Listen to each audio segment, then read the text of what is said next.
Welcome to the Important Stories channel. If you like my story, give me a like and subscribe. It's important to me, and we continue. The ringing of the telephone shattered the silence of the cozy apartment. Grace, 30 years old, a university lecturer, picked up the receiver without looking at the number. Fatigue after a demanding day of teaching weighed down her shoulders. "Hello?"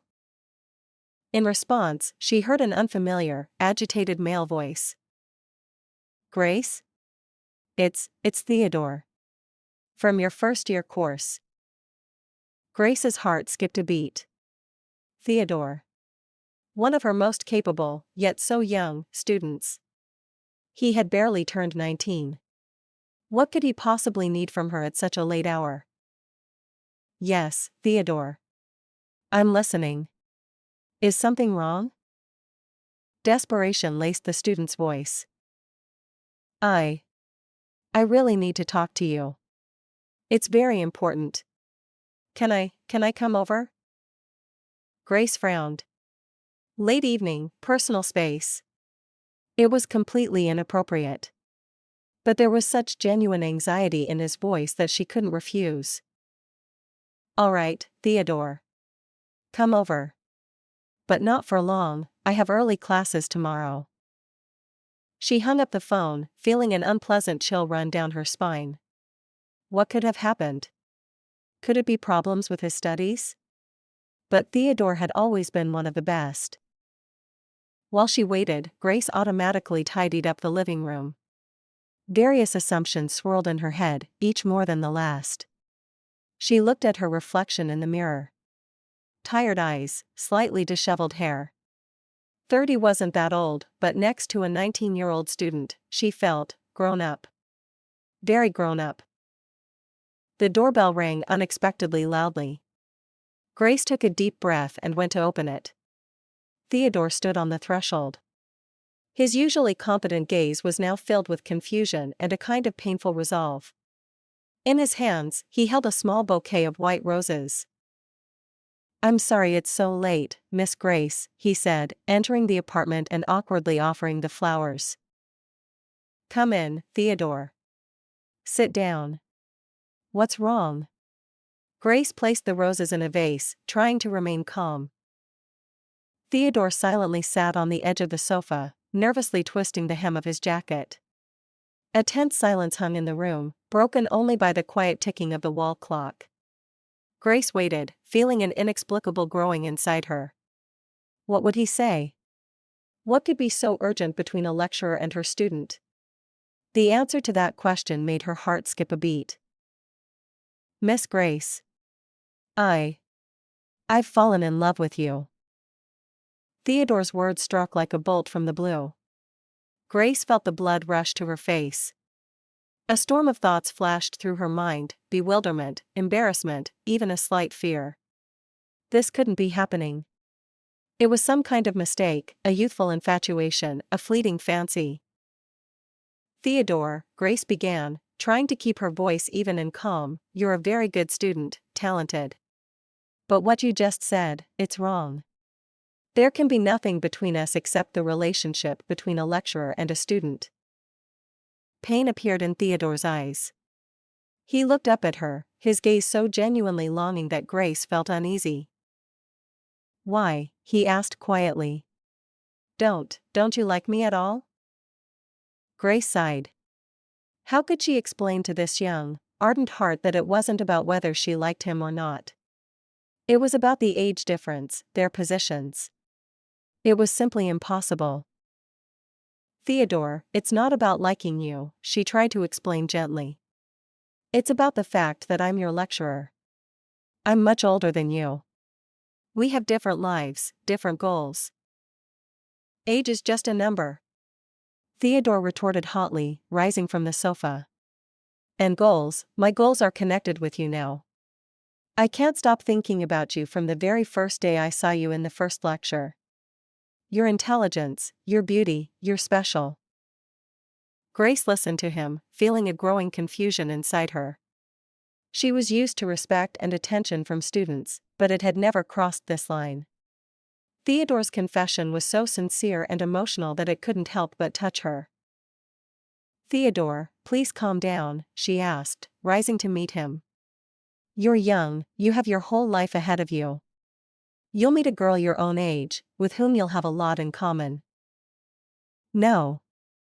Theodore interrupted sharply. I don't need anyone but you. I know it sounds stupid, maybe even crazy, but it's true. I love you, Miss Grace. Tears welled up in his eyes. Grace had never seen him so vulnerable. Usually reserved and serious, he now seemed like a child, lost and desperate. Theodore. Grace approached him and touched his hand. Her heart ached with pity. I appreciate your feelings, but I can't reciprocate them.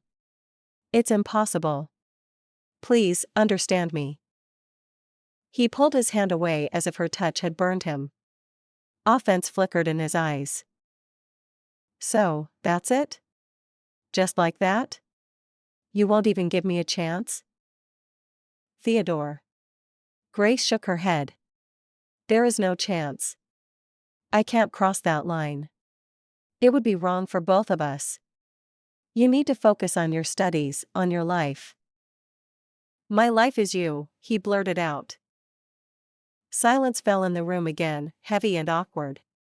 Grace looked at Theodore and saw in his eyes not just youthful infatuation, but a deep, strong feeling that frightened her with its seriousness. She understood that simple words wouldn't suffice here. This situation was much more complicated than she could have imagined.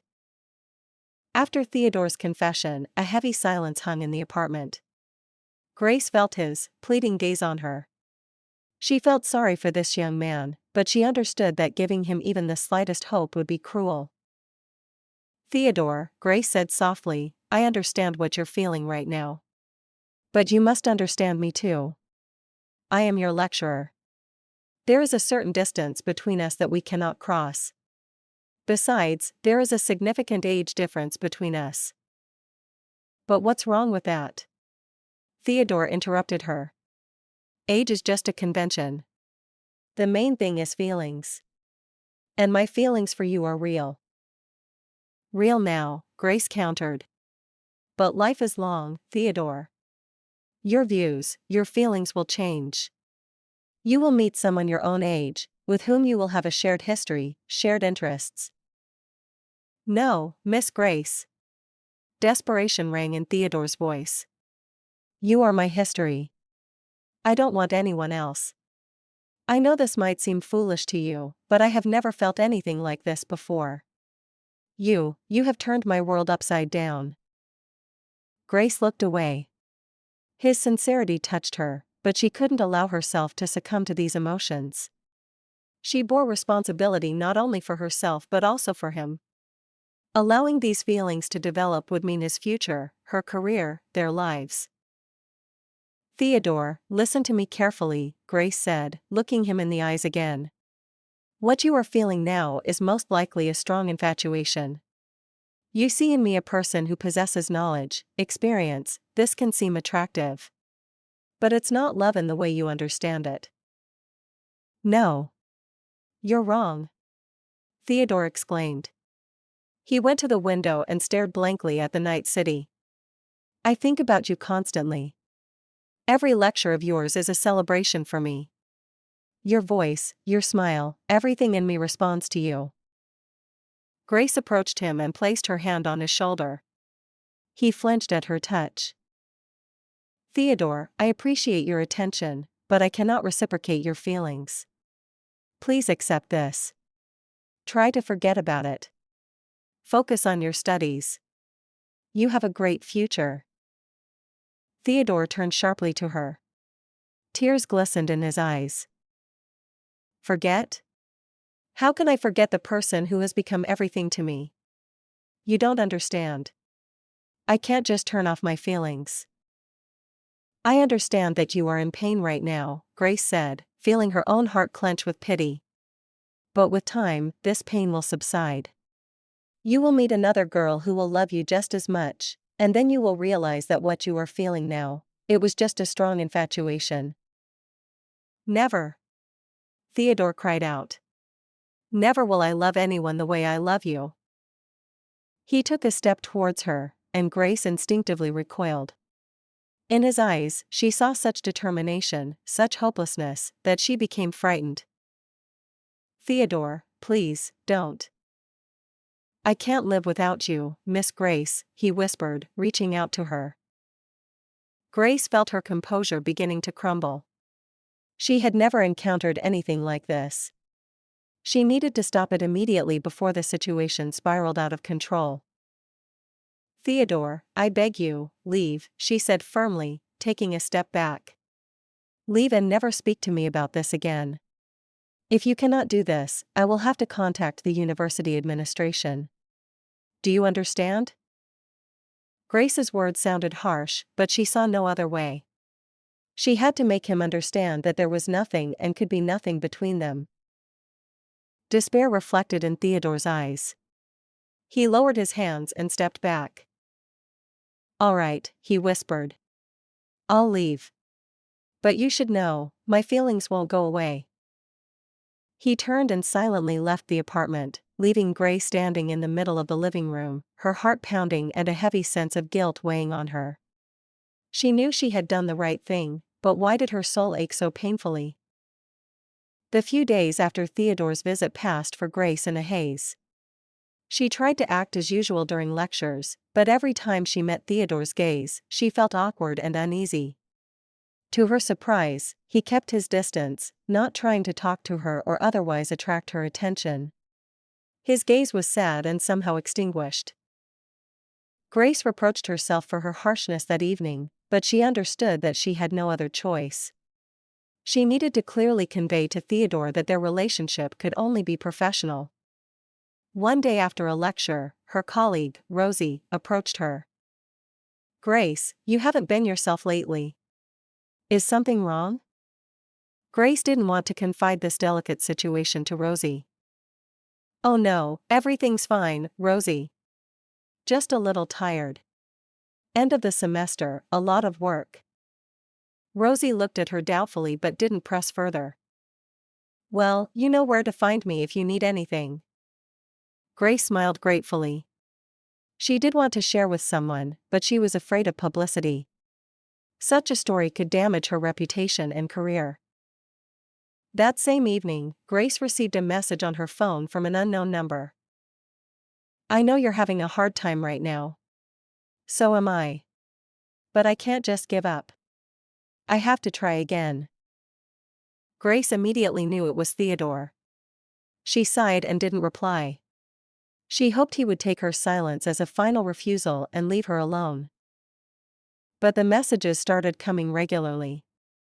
At first, they were just declarations of love, full of longing and hope. Then they became more insistent. Theodore wrote that he couldn't live without her, that she was his only meaning. Grace grew increasingly. She feared that his infatuation would develop into something unhealthy. One day after another lecture, Theodore was waiting for her at the university exit. He looked exhausted, with dark circles under his eyes. "Miss Grace, I need to talk to you. Please." Grace stopped, feeling other students looking at her. She didn't want to make a scene. "Theodore, I asked you." "Just 5 minutes," he pleaded.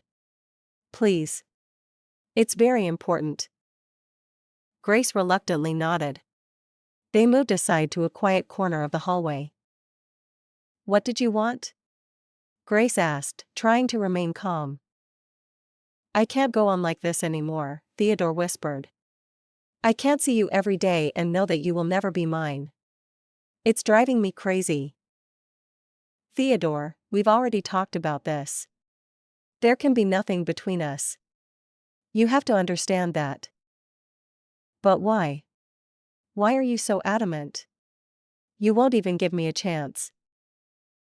"Because it's wrong, Theodore. Please, leave me alone.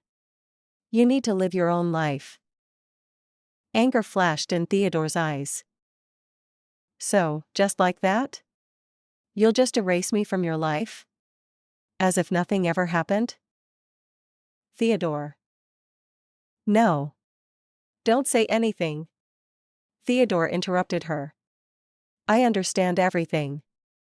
You will never be able to love someone like me. He turned sharply and left, leaving Grace standing in the hallway with a heavy premonition. In his last look, she saw not only but also a kind of resolve that frightened her. She felt that this story was not over yet. After that conversation, Theodore seemed to vanish. He stopped coming to her lectures and didn't reply to messages. Grace felt contradictory emotions. On the one hand, she felt relief that the student's persistent attention had ceased. On the other hand, she was worried about his sudden disappearance and that look she had seen last. Several weeks passed. Grace tried to focus on work, on everyday affairs. But the image of Theodore kept appearing in her thoughts. She remembered his sincere confessions, his despair. Had she been too harsh? Maybe she should have talked to him differently? One evening, Grace received a call from the head student of Theodore's group.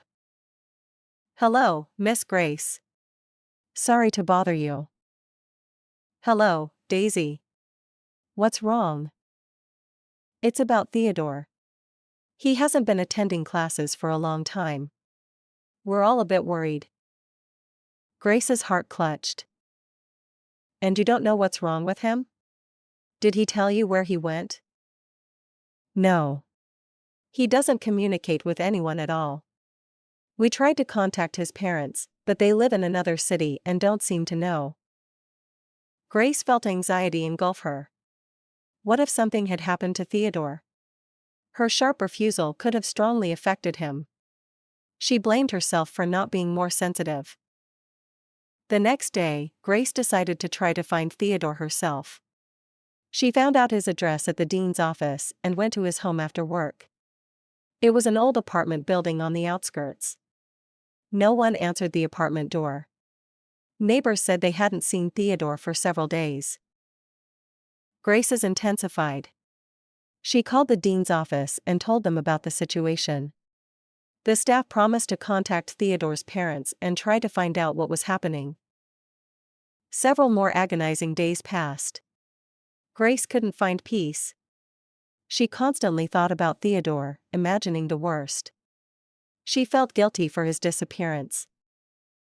One morning, the dean of the faculty called her. "Miss Grace, we have news about Theodore. His parents finally got in touch. It turns out he went to his grandmother's in the countryside. He said he needed to be alone." Grace felt immense relief. He was alive, he was okay. But why hadn't he told anyone anything? Why had he just disappeared? "Did they say when he plans to return?"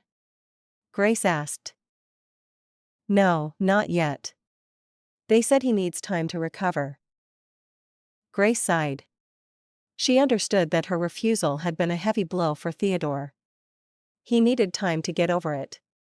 But she hoped he wouldn't hold a grudge and would return to his studies. Several more weeks passed. Theodore still hadn't appeared. Various rumors about his disappearance circulated at the university. Some said he had transferred to another institution, others that he had taken academic leave.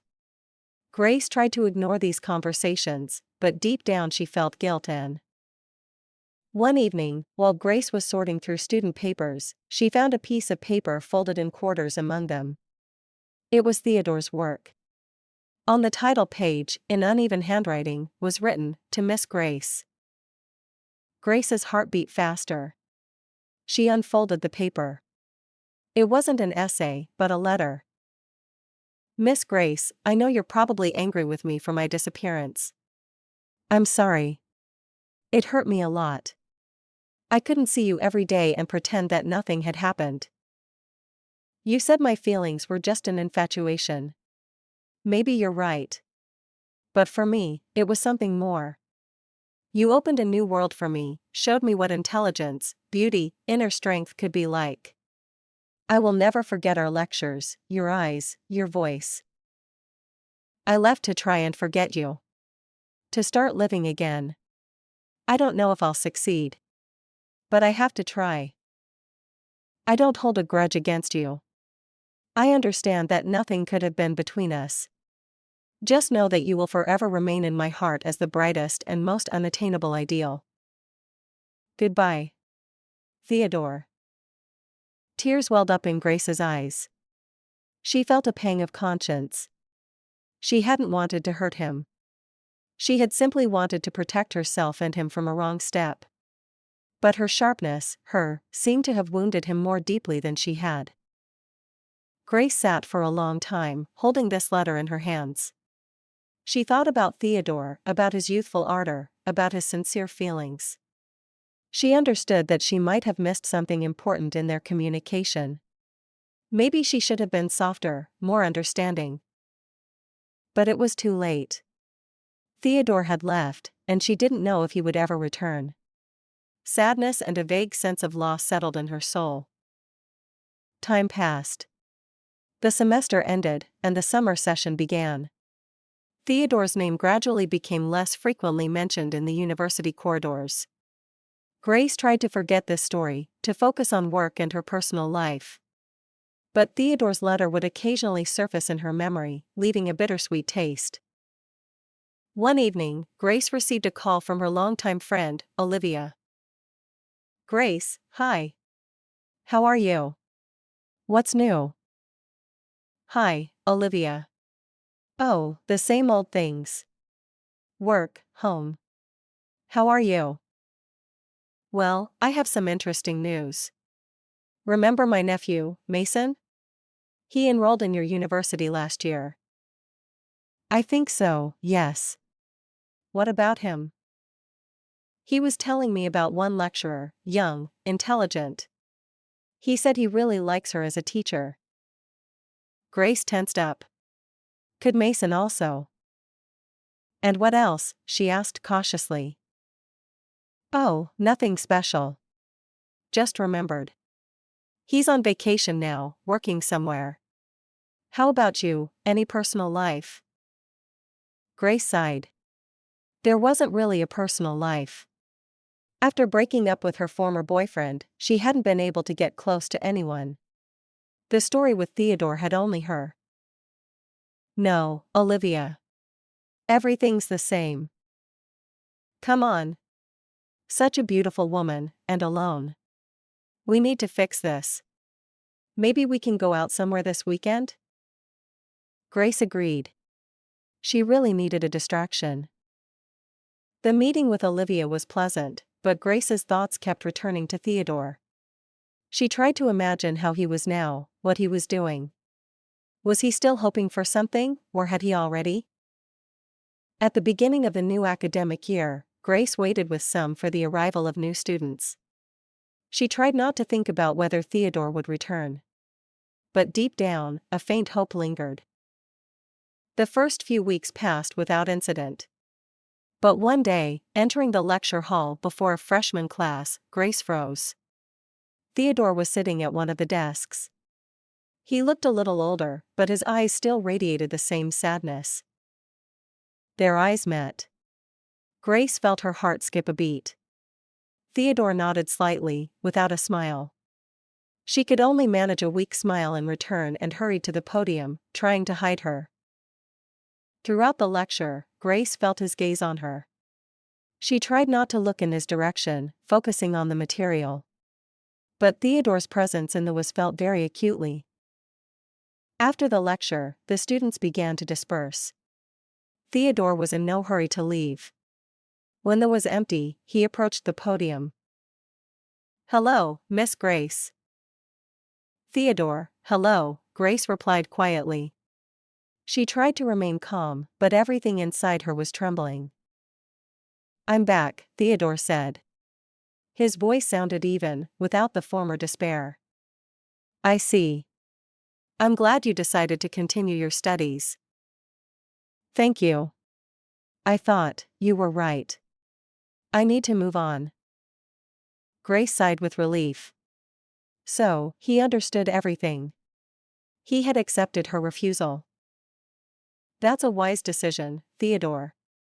You have a great future. I know. And I'm grateful to you for helping me understand that. There was no longer that painful longing in his eyes.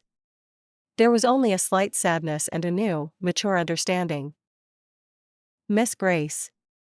I wanted to apologize for my behavior last year.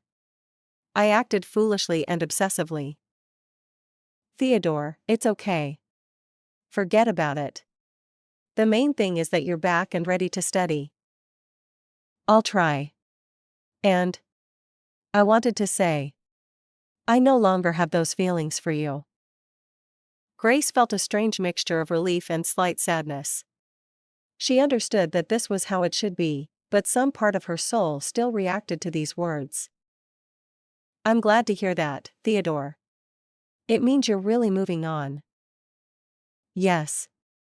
And I hope we can just communicate normally. As lecturer and student. Of course, Theodore. That's exactly how it will be. He smiled faintly. Thank you, Miss Grace. Theodore turned and left the. Grace watched him go, feeling the tension of the past months finally receding. He had returned. He had accepted her decision. Perhaps everything would indeed work out. The new academic year proceeded as usual. Grace tried to treat Theodore like any other student, evenly and professionally. Theodore, in turn, remained reserved and respectful. It seemed that the former obsessive infatuation had indeed passed. However, despite the outward calm, Grace noticed that Theodore often looked at her. His gaze no longer held that painful longing, but there was a kind of attentive, studying warmth. Sometimes it seemed to her that he was trying to understand something, to discern something in her. One day after a lecture, Theodore approached her with a question about the topic of the lesson. Their short dialogue was purely businesslike, but Grace felt some subtle tension between them. Several months passed. Grace increasingly caught herself thinking about Theodore. She noted his academic achievements, his thoughtful answers in seminars. She saw how he interacted with other students, friendly, but reserved. There was an inner maturity in him that hadn't been there the previous year. One evening, Grace stayed late at the university, checking tests. There was a knock at her office door. Theodore stood on the threshold. Miss Grace, sorry to bother you. May I come in? Yes, Theodore, come in. Is something wrong? I wanted to show you something. He handed her a folder. Grace took it with. Inside the folder were drawings. Portraits. They all depicted Grace. Different angles, different moods, but in each drawing, her features were unmistakably recognizable. Grace felt her cheeks flush. She looked up at Theodore. Did you draw these? Yes. I draw in my free time. The drawings were very giftedly executed. In every stroke, there was an attention to detail, a deep understanding of her appearance. They are very beautiful, Theodore. You are very talented. Thank you. I saw you every day. Your image was imprinted in my memory. An awkward silence hung in the room. Grace didn't know what to say. She felt some vague wave of emotions rising within her. This no longer seemed like the former youthful infatuation. There was something deeper, more mature in these drawings. Theodore, why did you show me this? I don't know, he answered honestly, looking her in the eyes. I just wanted to share. Grace looked away. She felt the situation slipping out of control again. She didn't want to return to the former feelings, to the former uncertainty. Theodore, I think you should go. It's late. All right. Sorry again for bothering you. He left, leaving Grace alone with her thoughts and the folder of portraits. She looked at these drawings for a long time, trying to understand what she was feeling. Contradictory emotions fought within her, embarrassment, surprise, and some strange, inexplicable excitement. That same evening, Grace received a call from Olivia. Grace, hi. There's something I wanted to tell you. Remember I told you about my nephew, Mason? Yes, what about him? He accidentally met one of your students. Theodore. They got to talking, and Theodore showed him his drawings. Mason was thrilled. Says he's a very talented guy. Grace was silent, processing this information. And Mason said that in the drawings, it's you. Yes, Grace replied quietly. Grace, what do you yourself think of his drawings? They're talented. Listen, maybe this Theodore isn't just drawing you for no reason? Maybe he still. No, Olivia, Grace interrupted her. He said his feelings are gone. Well, maybe so. But the drawings speak for themselves, Grace. Think about it. After talking with Olivia, Grace couldn't fall asleep for a long time. She looked at Theodore's drawings again, trying to understand what was hidden behind those attentive gazes, behind those precise strokes. Had his feelings really passed? Was there still some invisible connection between them? And if so, what should she do with this knowledge? She still considered their relationship wrong, impossible. But something inside her, some long-forgotten string, quietly responded to this attention, to this hidden sympathy. After talking with Olivia, Grace spent several days in a state of internal struggle. She tried to convince herself that Theodore's drawings were just a creative expression, without any romantic feelings behind them. But deep down, she understood that it was self-deception. There was too much attention, too much warmth in those portraits. One day, Theodore approached her again after a lecture. This time he had no drawings in his hands. He looked a little excited. Miss Grace, I wanted to ask you something. Yes, Theodore, I'm listening. Soon there will be an exhibition of student works at the university. I was invited to participate with my drawings. I would like you to come. Grace felt her heart beat faster. To come to an exhibition where her portraits, created by Theodore, would be presented. It was too personal, too intimate. Theodore, I don't know. I'll have a lot of work. I understand. But it would be very important to me. To see you there. It would give me confidence. There was such sincere hope in his eyes that Grace couldn't refuse. All right, Theodore. I'll try to come. Grace spent the rest of the day in. She thought about the upcoming exhibition, about meeting Theodore outside the university walls, in a completely different setting. She imagined those portraits displayed for everyone to see and felt a strange mixture of embarrassment and pride. On the appointed day, Grace, overcoming her excitement, arrived at the exhibition. The spacious hall was crowded, students, lecturers, guests. She slowly walked around the stands, looking at the presented works. In one of the corners, she saw a stand with Theodore's drawings.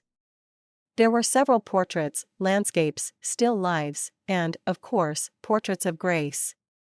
They were hung in such a way that they created the feeling of her presence in the hall. Grace stopped in front of one of the portraits. In it, she was depicted thoughtful, with a book in her hands. Weariness and some hidden sadness were visible in her eyes. Theodore had managed to capture and convey on paper what she often hid from others. At that moment, Theodore approached her. Miss Grace, you came. I'm very glad. The drawings, they are stunning, Theodore. You are truly very talented. Thank you. But, my main source of inspiration is you. Grace looked away, feeling her cheeks flush again. Theodore, we shouldn't. I know, Theodore interrupted her. I won't talk about my feelings anymore. I just wanted you to see my work. So that you know, you mean a lot to me. As a person, as an individual. They stood in silence for a while, looking at the portraits. Grace felt some new understanding arising between them, some special connection based not only on the former infatuation but also on mutual respect, on the recognition of talent. Later, Olivia, who had also come to the exhibition, approached them. "Grace, there you are. And this, I presume, is that talented student?" "Yes, Olivia. This is Theodore." "Theodore, this is my friend Olivia." They exchanged greetings. Olivia looked at the drawings with interest. "Especially this portrait. Grace, it's you. The emotions are conveyed so vividly." Theodore blushed slightly. "I tried." Grace spent the whole evening near Theodore, talking with him and his friends, accepting congratulations on his success. She felt strange. On the one hand, she was embarrassed by such close attention to her person. On the other hand, she felt pride in Theodore, in his talent. At the end of the evening, saying goodbye, Theodore said to Grace, "Thank you for coming. It was very important to me. I'm glad I could. You really deserve this success." Their eyes met again. This time, there was neither longing nor despair in Theodore's eyes. There was only quiet gratitude and some new, mature feeling. Grace felt something changing within herself. The wall she had built between them began to crack.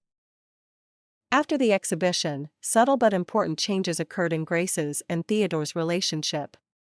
The former tension, the constraint, disappeared. They could communicate naturally, like two people united by a common interest, art.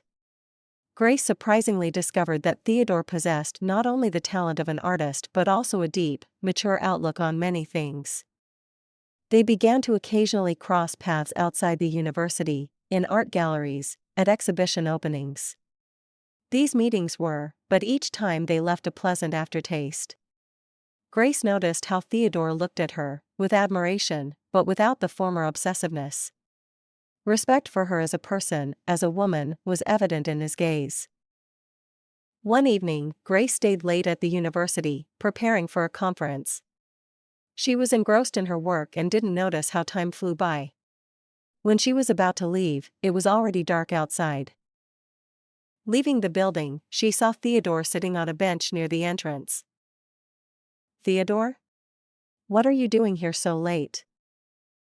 "Miss Grace? I was waiting for you." "Waiting for me? Why?" "I saw the light in your office. I thought maybe you needed help or to walk you home."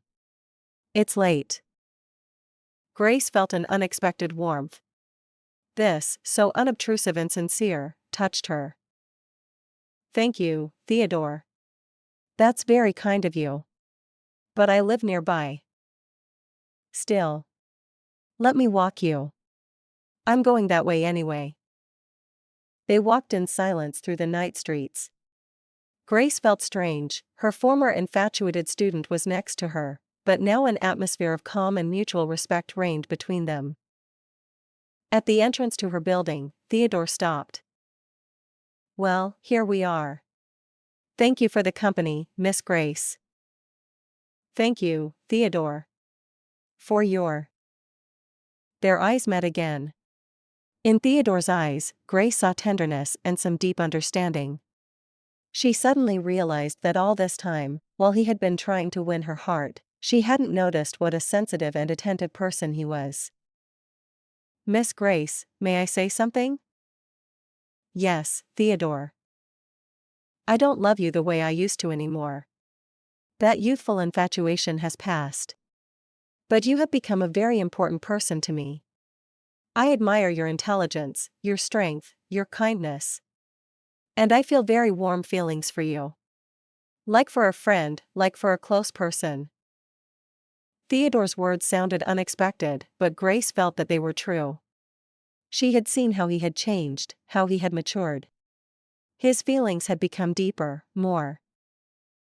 "Thank you, Theodore. It's very pleasant to hear that. You have also become an important person to me. I appreciate your kindness, your talent, and your maturity." They smiled at each other. At that moment, Grace felt the last wall between them crumbling. They were no longer a lecturer and an infatuated student. They were two people who had managed to overcome a difficult period and maintain respect and sympathy for each other. Saying goodbye, Theodore touched her hand. This touch didn't cause Grace the former embarrassment. It was warm and friendly. Going up to her apartment, Grace stood by the window for a long time, looking at the night city. She thought about Theodore, about how unexpectedly their story had unfolded. She realized that sometimes love takes on the most different forms, and even unrequited infatuation can lead to something bright and important. For the first time in a long time, Grace felt peace and hope. She was no longer afraid of the future. She knew that there was a person in her life who valued and respected her, even if not in the way she had once dreamed. But perhaps this was true happiness, to find a close person who understands you and accepts you for who you are. After that memorable evening, Grace's and Theodore's relationship became even more open and they could talk for hours about everything in the world, about art, about literature, about life. Grace surprisingly discovered how similar their views were on many things, despite the age difference. Theodore often came to her for advice about his drawings, and Grace gladly helped him. She saw his talent grow, how he became more confident in himself. She was proud of his successes. One day, Theodore showed Grace a new series of his works. These were portraits of different people, thoughtful old men, laughing children, couples in love. In each portrait, there was a deep empathy, an ability to look into the soul of a person. "This is stunning, Theodore," Grace said, looking at the drawings. "You have made incredible progress." "Thank you, Miss Grace. In many ways, thanks to you. You taught me to see deeper." "I'm glad if I could help. But all the talent is yours." They smiled at each other. At that moment, Olivia entered the room. "Hi, Grace." "Oh, is this Theodore? What wonderful drawings." Olivia began to look at the portraits with interest, asking Theodore questions about his work. Grace watched them and felt some warm, calm feeling. She felt good in their company. Several more months passed. Theodore successfully graduated from university and received a prestigious job offer in another city. He came to say goodbye to Grace. "Miss Grace, I'm leaving." "Yes, Theodore. I know. Congratulations on the job. It's a great opportunity." "Thank you. I will miss you. Our conversations, your advice." "I will miss you too, Theodore. But I'm glad that everything is working out so well for you. You deserve all the best." They were silent for a while. "Miss Grace, I wanted to thank you again for everything. For your patience, for your wisdom. For helping me understand myself." "You're welcome, Theodore. You achieved everything yourself. I only a little. And also, I wanted to say, those warm feelings I spoke about, they haven't gone anywhere. They've just become different." Grace looked into his eyes and saw not the former passion, but a deep attachment and respect. "I understand, Theodore. And I feel the same way." He smiled.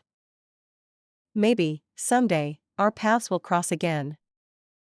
"Maybe," Grace replied with a slight smile. They embraced in a friendly way. Seeing Theodore off, Grace felt a slight sadness, but at the same time, a bright hope. She understood that their story had taken an unexpected but right turn. Theodore's first infatuation had become the beginning of something more, a strong friendship, mutual respect, and understanding. Several years passed. Grace continued to teach at the university. One day, she received a letter. The envelope bore familiar handwriting. It was a letter from Theodore. He wrote about his life, his work, his new creative successes. At the end of the letter, he informed her that he would soon be coming to their city with an exhibition of his works and would very much like to meet her. Grace smiled, reading these lines. She knew that this meeting would be special. She eagerly awaited the opportunity to see Theodore again, to talk to him, to find out how his life had turned out. On the opening day of the exhibition, Grace stood in the hall, looking at Theodore's already mature, masterfully executed works. They still had that ability to see beauty in the ordinary. Suddenly, she heard a familiar voice. "Miss Grace?" She turned around and saw Theodore. He looked older, more mature, but in his eyes, that kind, attentive spark that she so valued still shone. They talked for a long time that evening. They reminisced about the past, shared the present, and made plans for the future. Grace felt that special connection that had arisen many years ago still existed between them. Only now, it was a connection between two mature, self-sufficient people who valued and respected each other. Saying goodbye that evening, Theodore took Grace's hand in his. "Thank you for coming. It means a lot to me. I'm glad I could. You have become a very talented artist, Theodore. I'm proud of you." Their eyes met, and this time there was something more in them than just friendship and respect. There was a quiet, mature tenderness that had grown out of the long history of their relationship, out of the difficulties they had overcome and mutual understanding. Grace smiled. She knew that their story was not over yet. It was just beginning, on a new, deeper level. And she eagerly awaited what the future would bring them. Thank you for listening to my story.